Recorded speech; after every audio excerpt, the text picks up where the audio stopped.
Good evening and welcome to The Frame, an initiative of Access Framingham. I'm Brendan Fitzpatrick. We start tonight with local education matters as the city's school committee has officially requested a $172.6 million budget for the upcoming fiscal year. That unanimous vote from the group came during last Wednesday night's meeting at the Memorial Building following recent tweaks and cuts to the school budget.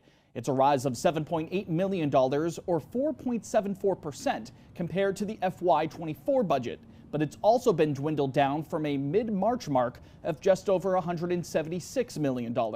Mayor Charlie Sisitsky was looking for a budget that was $1 million less than what was eventually requested by the school committee, according to Executive Director of Finance and Operations for Framingham Public Schools, Lincoln Lynch. Sisitsky said he's gotten some cold feedback to the idea of raising the local property tax levy to help fund the budget, adding that all parties involved have to find common ground to make a budget. I want to work with you. I want to support the schools to the best of my ability, to the best of the ability of the community, and somehow we'll get this done.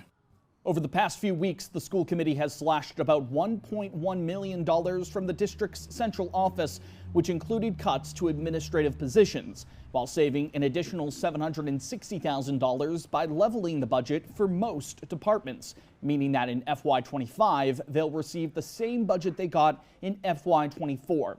Lynch recommended reducing the school's transportation budget by another $1.1 million. That's due to the fact that FPS will not have to budget for the full allotment of 77 school bus drivers that's mandated in their contract with NRT Bus Incorporated amid the ongoing driver shortage. Lynch also proposed cutting another $500,000 for homeless transportation, with he and school committee members adding that they're confident that the state would be able to provide reimbursements in order to keep that resource in service.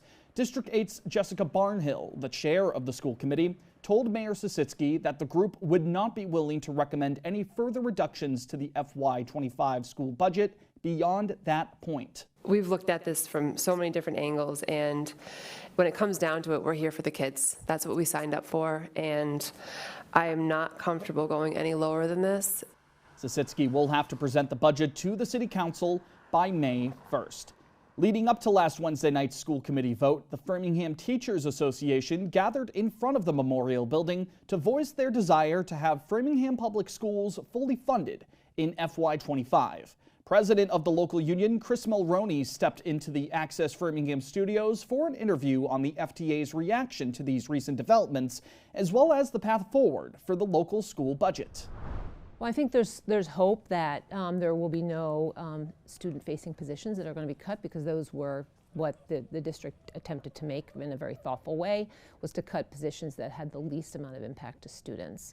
I mean, just to be clear, the tax levy can be over 2.5%. Obviously, the general sense is that it can't be over 2.5%, but we've been well below that here in the city for many years. But we want the budget that the school district proposed to be agreed upon, and that $1 million gap to be met. Is there any hope over the next coming weeks, as Mayor Sisitsky does prepare to present the budget as a whole to the City Council, is there any hope on the FTA side that there might be a raise to the tax levy in some capacity, even if it isn't at that 2.5% mark? So if it doesn't reach at least that 2.5% mark, my understanding is that could be devastating to student-facing positions, and we are already short.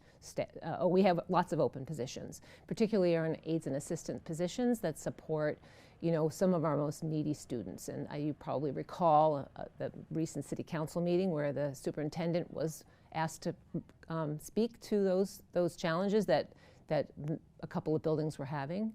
Because there are openings in those positions, and there are staff who are leaving because those positions are well underpaid. So we have high hopes that the city will meet that $1 million gap, and then some perhaps, but at least to meet that $1 million mark. And the mayor has previously expressed support of potentially raising the levy to meet that number. And I'm sure residents within the city have various different opinions on that.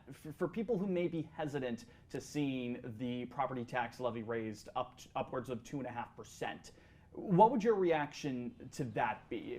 The city has saved money over several years as the Student Opportunity Act money came in, and the district was able to give back to the city so that the city could resolve some city issues that they might be dealing with. And so it's over those years the city has saved money. So it may be a time now where, and many other communities are doing this, having to raise their tax levy to meet the needs of their public schools. Number one, most important, is that students are supported and that the right positions are filled so that we can support the needs of all of our wonderful students in all of our schools. It's hard to see employees leave for different reasons, and then they then impact the support that the kids get. And we, as a union, want what's best for the students. If you'd like to hear the rest of that interview, you can head to our website, www.theframe.news. More information on the school budget, as well as other stories that matter to your community, can be found there. Subscribe to our newsletter as well to make sure that you're always up to date with what the Frame has to offer every week. Sticking with school money matters now, the City Council's Finance Subcommittee heard a series of recommendations for capital projects in FY25 in order to improve local schools. Matt Tordai, the Director of Buildings and Grounds for FPS, gave the presentation Tuesday as a total of $18.4 million were requested across 6 projects. The largest of those suggestions was for roof repair and replacement work at both Potter Road Elementary and Brophy Elementary, which Tordai said would cost $13.2 million. An additional $1.25 million was included for new roof designs at King Elementary and Juniper Hill. Masonry repairs at Framingham High and King were also included for $3.2 million, while further masonry work at the Farley building was recommended for another $200,000. District-wide fire alarm renovations were proposed for $300,000, and upgrades for Framingham High's PA system were suggested for $250,000 as well. An update now from the Middlesex District Attorney's Office, as an investigation has been launched into what they're calling a suspicious death that was reported at a home on Fenwick Street near Central Street Wednesday night. According to DA Marion Ryan, an anonymous call was received by Framingham PD at around 6 p.m. Police later found an adult man dead at the scene inside the home with, quote, apparent trauma to his body. An autopsy will be done to identify the victim and to determine the cause of death. Those details are not yet available as of the time of this recording. Framingham Police Chief Lester Baker said the department is working alongside state police and the DA's office on this investigation. At this time, there is no reason to believe there is any danger to the public. Please know that with every case of this nature, the Bureau of Investigative Services is working tirelessly to bring this case to a close. When the investigation allows us to, we will release further information in conjunction with the District Attorney's Office. A ceremony was held at Nevins Hall on Monday to commemorate the 75th anniversary of the Framingham Heart Study. Officials from the city, state, and federal levels, including U.S. Representative for Massachusetts Catherine Clark, joined medical professionals and local residents in commemorating the landmark for the research project, which began back in 1948. You are part of a critical contribution to healthcare, not just to Framingham, not just to our country, but to all people. You have the rare distinction of making impacts of truly global proportions. The Framingham Heart Study, which started under the purview of the National Heart, Lung, and Blood Institute, was created to investigate the causes and symptoms of cardiovascular disease, which is the country's leading cause of serious illness and death. Major risk factors that could lead to cardiovascular disease have been identified through the Framingham Heart Study: high blood pressure and blood cholesterol, smoking, and a lack of physical activity, just to name a few. Findings from the research have led to around 1,200 articles in top medical journals. Dr. David Goff is the director of the Division of Cardiovascular Sciences at the National Heart, Lung, and Blood Institute, which is a part of the National Institutes of Health. Now, over the decades since then, Framingham is contributing to the knowledge of many conditions: heart, brain, lung, liver, kidneys, bones, blood, and well beyond. Participants in the study over the past 75 years have been monitored for long stretches. More than 15,000 people across 3 generations, from the original men and women recruited to their children and grandchildren, have taken part in the Framingham Heart Study since its inception. After all these years, the Framingham Heart Study is still ongoing to better understand cardiovascular disease. One piece of work currently underway, according to the researchers, aims to use genetic material from the cell lines of all generations of the study in order to research how genetic factors could potentially contribute to heart problems. If you come up with a story idea of your own related to the city, we welcome you to share it with us. Whether it's giving back to the community or informing residents of important events and initiatives, we want to hear from you.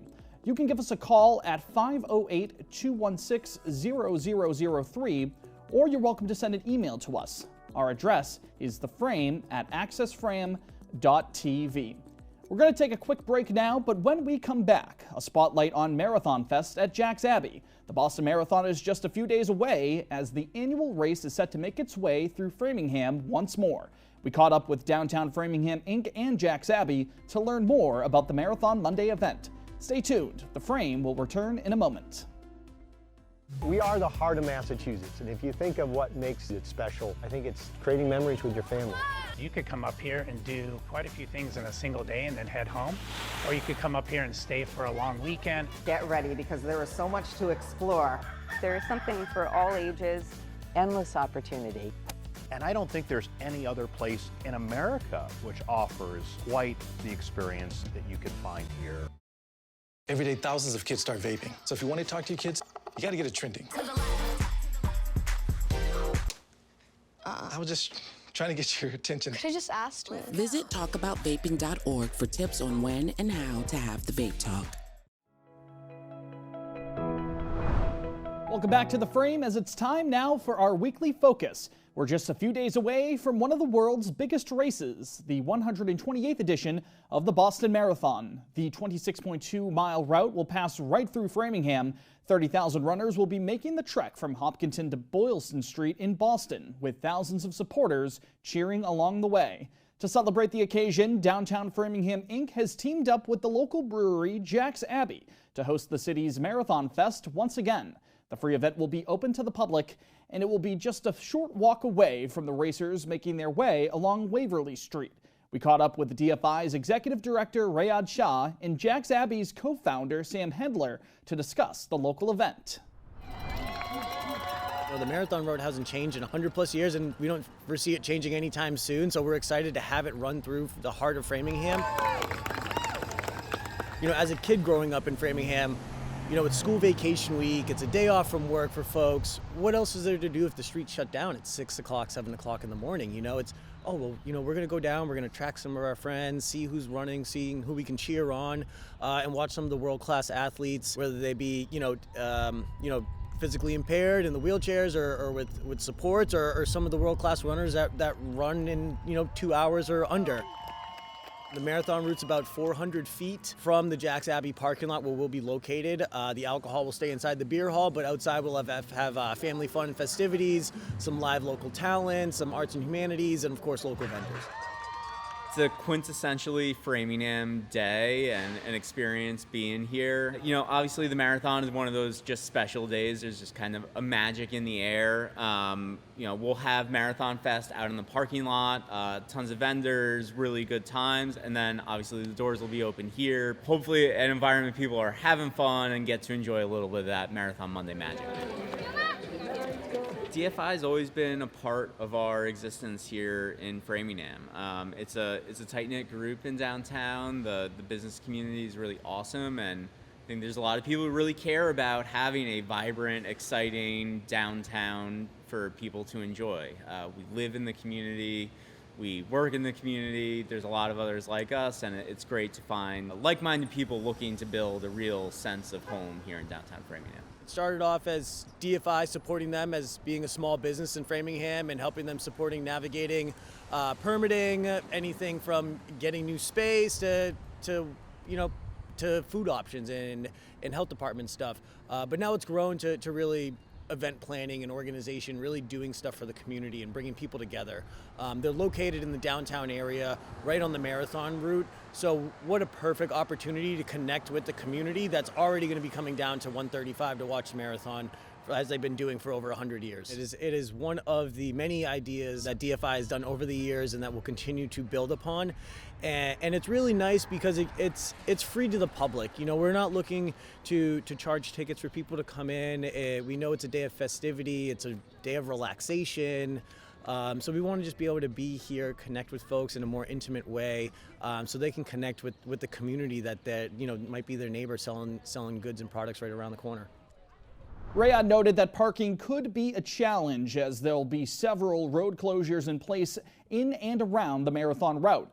Officials have advised residents that Route 135 will be closed in Framingham from 7:30 a.m. to 2 p.m. on Marathon Monday.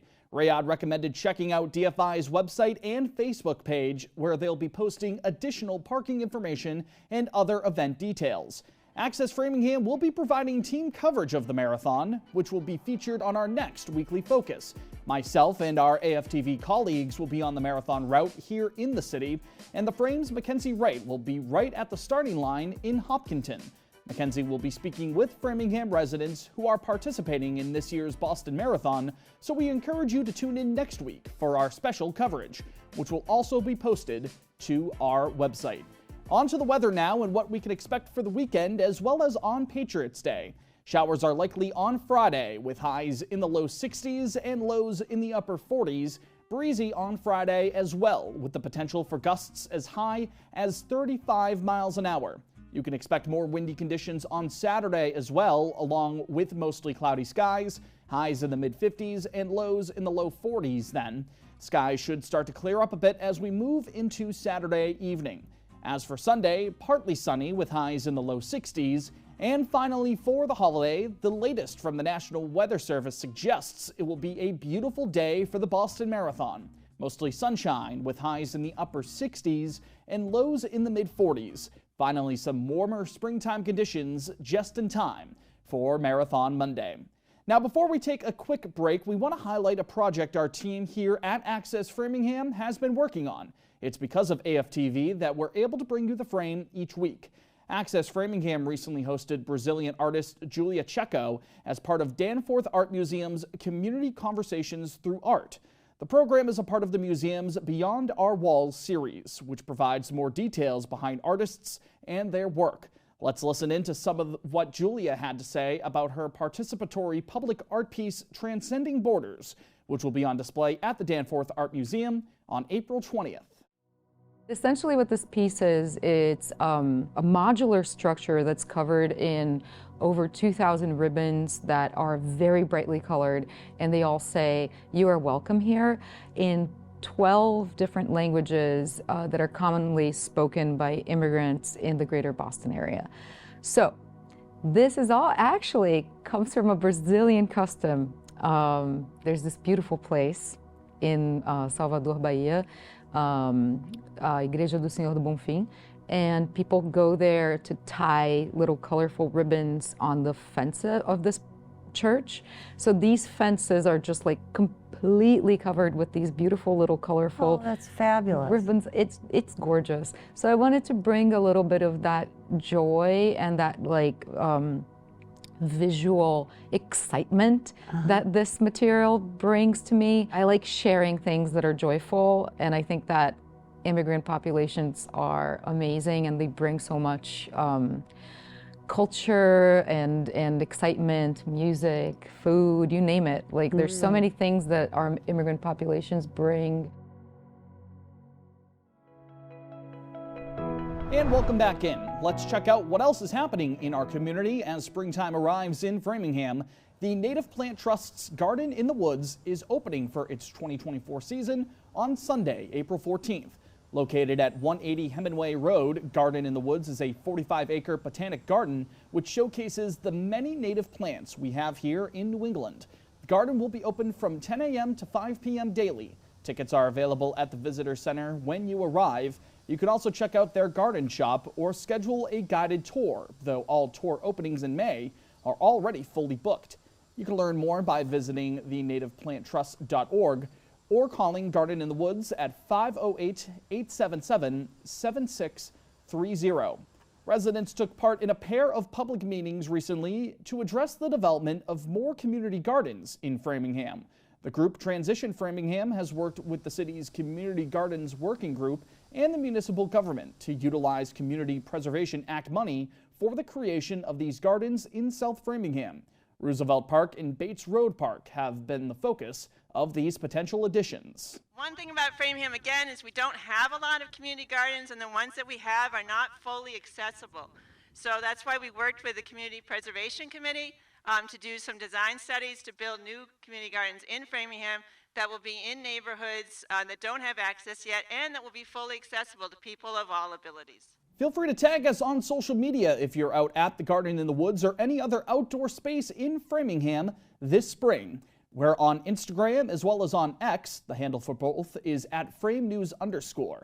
We provide daily updates on both of those accounts. Subscribe to the Access Framingham YouTube channel as well, and hit the bell icon to be notified whenever an episode of The Frame goes live. We're on Facebook too. Just search for The Frame there. City officials have announced that crews with the Massachusetts Department of Transportation will be working to install a traffic signal at Edgell Road and Central Street this month. It's part of a roughly $2.5 million project aimed at increasing safety and alleviating congestion in the area, as a signal will be placed at the intersection of those stretches. Sidewalks that are ADA compliant will be developed on both sides of the roads, along with crosswalks, while the traffic lights will feature a phase exclusively for pedestrians to cross. Signs in the area show that the work will begin on Monday, April 22nd. And finally tonight, a look back at Monday's solar eclipse. We previously took a visit to the McAuliffe Center at Framingham State University before that celestial event to learn more about it. The weather held up on Monday as plenty of people took in the displays at local spots such as the Center Common, as well as May Hall at FSU, as you can see on your screen there, courtesy of the university on Facebook. Of course, it's good to see everyone staying safe with those glasses while taking the time to witness a rare event like a solar eclipse. AFTV was also able to catch a time-lapse of Monday's eclipse. Take a look here.